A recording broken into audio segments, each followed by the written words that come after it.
Class 10th के सभी विद्यार्थियों, आज अपन है ना हिंदी का देख ली हिंदी का एक महत्वपूर्ण सा पेपर देखेंगे। बट 5 फरवरी के दिन जिन बच्चों को टॉप करना है, इन बच्चों की तरह बिल्कुल निश्चिंत रहो। मैंने वादा किया कि टॉपर बनाऊंगा तो बनाऊंगा।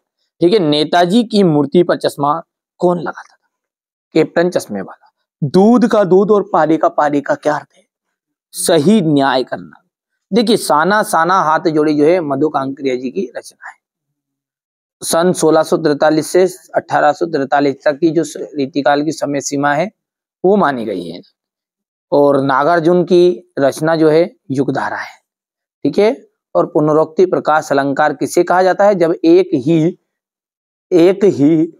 शब्द एक से अधिक बार उसकी आवृत्ति हो।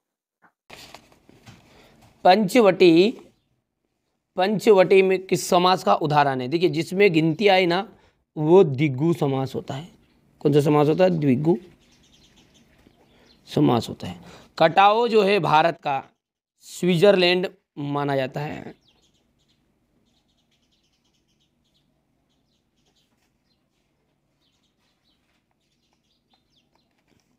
जे शंकर प्रसाद की कविता हमारी पाठ्यपुस्तक में संकलित है। तो कौन सी कविता है उनकी? आत्मकथ्य।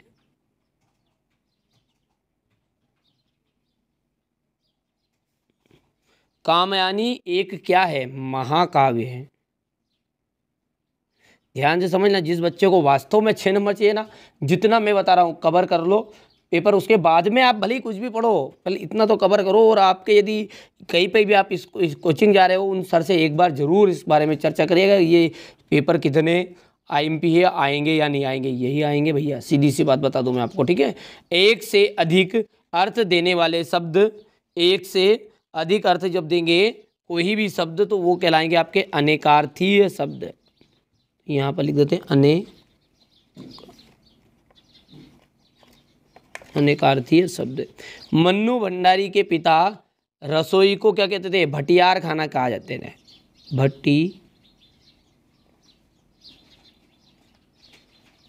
भटियार खाना। नाटक जो होती है ना, नाटक में कई अंग होते हैं, कई अंक, एपिसोड। और एकांकी में क्या होता है? एक एपिसोड होता है। यशपाल जी है, उनकी जो रचना है लखनवी अंदाज। उल्लू बनाना का आपका बन जाएगा मूर्ख बनाना। हिरोशिमा, जो हिरोशिमा है वो आपके आ जाएगी अणु बम विस्फोट। तुलसीदास की कवितावली आएगी। और काव्य की आत्मा को हम कहते हैं रस। सिंपल सी बात है। यथाशक्ति में कौन सा समास है? यथाशक्ति में अव्ययी भाव समास है।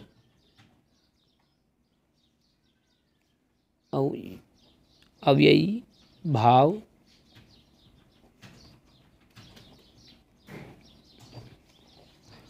मेरे द्वारा पुस्तक पढ़ी जा रही है में कौन सा वाच्य है?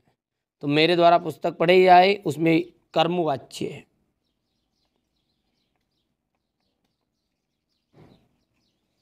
मधु कांकरिया की कौन सी रचना आपके पाठ्यक्रम में है? तो मधु कांकरिया जी की साना साना हाथ जोड़ी रचना है। तो यहाँ पे लिख देते हैं अपन साना साना साना हाथ जोड़ी। श्री कृष्ण ने किसकी मर्यादा का पालन नहीं किया है? देखिए, प्रेम की। तार तार कर दिया प्रेम को, तो ठीक है भाई साहब, चिंदी चिंदी कर दिया। हाँ, खड़ी खूब लड़ी मर्दानी, वो तो झांसी वाली रानी थी। ये रस सुनते से आदमी को अंदर से बिल्कुल है ना वीर रस आ जाता है। ऐसा मन करता है बिल्कुल ठोक दूँ 2-4 को, है ना। चलो, तो ये है। चिंतामणि किसकी रचना है? चिंतामणि जो है आचार्य रामचंद्र शुक्ल की है। आचार्य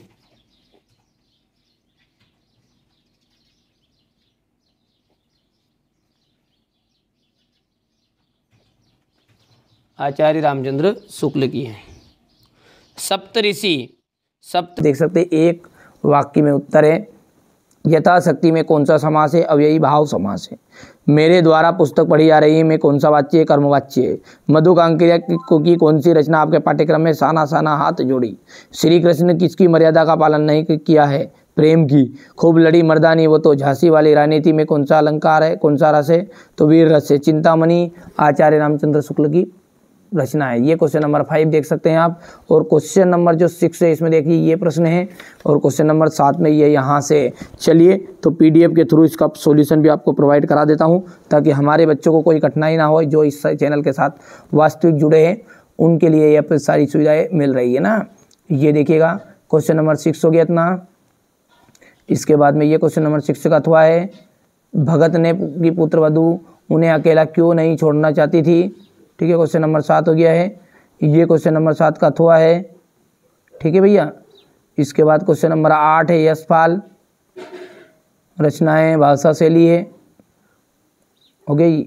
ये भाषा शैली के बाद में हो गया आपका साहित्य में स्थान। ठीक है, हो गया।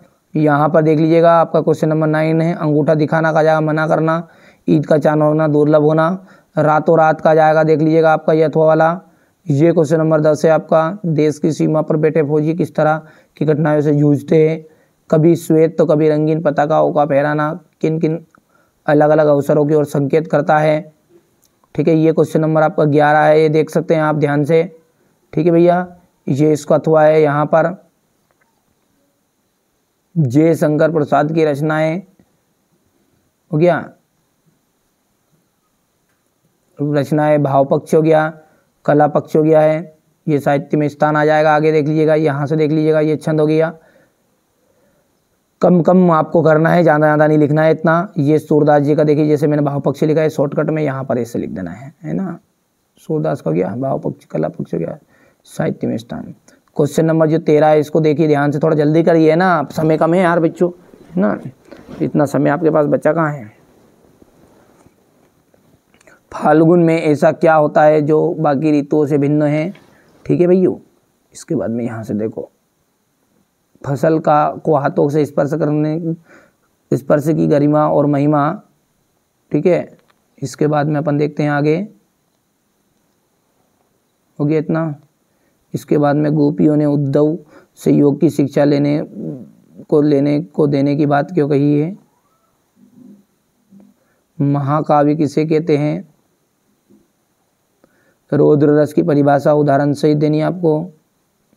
चौपाई छंद किसे कहते हैं, हो गया। अन्योक्ति अतिशयोक्ति अलंकार की परिभाषा उदाहरण सहित। नाटक और एकांकी में अंतर। गद्य किसे कहते हैं।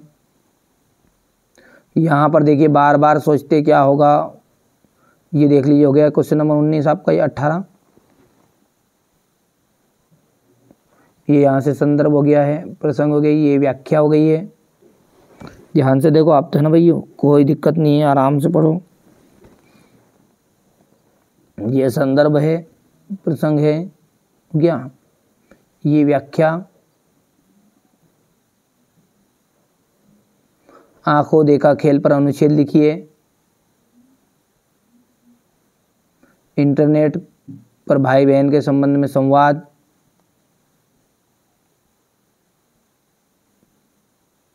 यहाँ से देखिए, तुम्हारी दंतुरित ये मुस्कान मृतकों को मेरी जाल देती जान, यानी कि ये जो कवि कह रहा है कि जो बच्चे की जो दाद उगते हुए बच्चे रहते हैं ना छोटा छोटा, उनकी जो मुस्कान है वो ऐसी मुस्कान होती है कि वो मुर्दे में भी जान डाल सकती है, कि उससे धूल से लिपटा हुआ शरीर मानो ऐसा लगता है कि जो कमल है ना वो तालाब को छोड़कर मेरी झोपड़ियों में खिल गया। वो इस तरह से, ये मैंने आपको समझा दिया एक लॉन्ग वीडियो में, नहीं देखा तो लॉन्ग वीडियो को जाकर देख लो। संदर्भ प्रसंग व्याख्या उन्हीं में आपका रहेगा। ये संदर्भ प्रसंग व्याख्या हो गई है, ये आपका संदर्भ प्रसंग और ये व्याख्या।